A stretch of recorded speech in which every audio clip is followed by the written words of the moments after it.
Why should I pay a charged-off debt? I understand the confusion. But charged-off debt isn't forgiven. The company has written it off, and the account is closed. The company has written it off as a loss.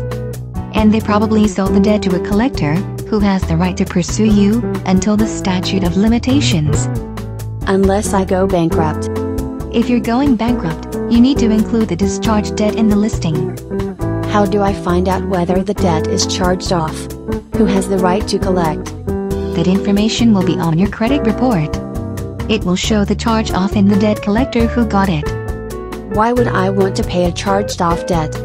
It hurts your credit score. You legally owe it until the statute of limitations end or you're bankrupt. When is the limit? For most states, 7 years. In Rhode Island, a state debt collectors love, it is 10 years. Why don't sharks see debt collectors? Professional courtesy. I've always heard that joke regarding lawyers. I prefer to quote Shakespeare on that.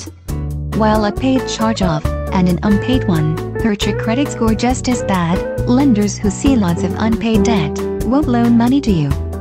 Except payday lenders. Why don't you just skip the middleman and ask the guy who knocks out your kneecaps if you don't pay? At least then you'll get in the habit of paying them back.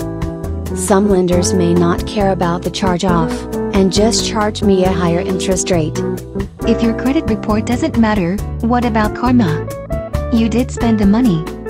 I needed it. The lender is a business, not a charity. What else could happen? A company that limits hiring to responsible people, sees a lot of unpaid debts, and decides you can't work at the cash register, collecting payments, or assembling stuff in a defense contractor's factory. That's way more than karma. More like fair.